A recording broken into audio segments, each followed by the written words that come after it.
કેમ છો વિદ્યાર્થી મિત્રો? બધા મજામાં છો ને? હા, તો આજે આપણે એક સરસ મજાની વાર્તા સાંભળીએ. એક અંબાર બે મિત્રો. વાર્તા બે મિત્રો.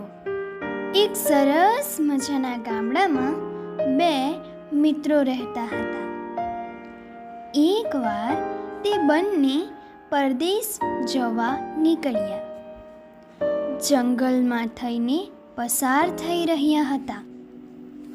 અચાનક જંગલની ઝાડીમાંથી એક જંગલી રીંછ આવી પડ્યું. બેમાંથી એક મિત્રે રીંછને દૂરથી જ આવતું જોઈ લીધું. આ મિત્ર પૂરો સ્વાર્થી હતો. તે મિત્રે પોતાના મિત્રને ચેતવણી આપવા પણ ન થોભ્યો અને પોતાનો જીવ બચાવવા માટે પાસેના ઝાડ પર સડસડાટ ચડી ગયો. બીજા મિત્રે રીંછને જોયું. એની નજીકમાં પણ ઝાડ હતું, પરંતુ શરીરથી એ મિત્ર થોડો જાડો હતો અને તેની પાસે એટલો સમય પણ ન હતો કે ઝટપટ ઝાડ પર ચડી શકે. તેમ છતાં તે તીવ્ર બુદ્ધિવાળો હતો. એણે રીંછના સંબંધમાં એક વાત સાંભળી હતી. તે યાદ આવી ગઈ કે રીંછ કદી મરેલા માણસના મરદાને ખાતું નથી. તે હંમેશા શિકાર કરીને જ ખાય છે. તરત જ તે જમીન પર ચટ્ટોપાટ સૂઈ ગયો. શ્વાસ રૂંધીને પડ્યો રહ્યો, જાણે કે મળદું ન હોય.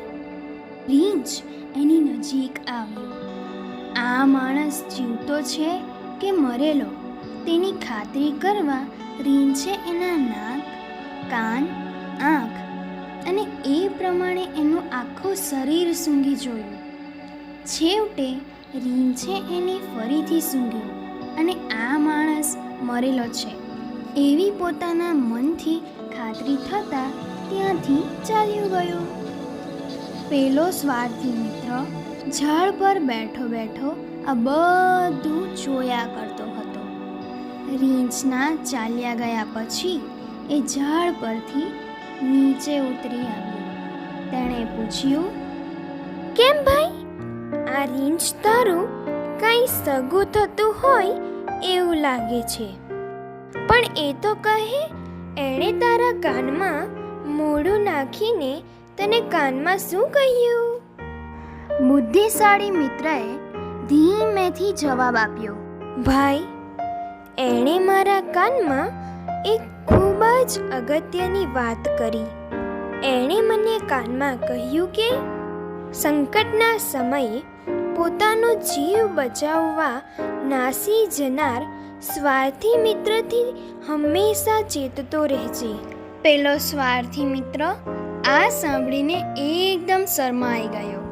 બાળ મિત્રો, આપણને આ વાર્તા પરથી એ બોધ મળે છે કે આપણે સ્વાર્થી વ્યક્તિને મિત્ર બનાવવો જોઈએ નહીં.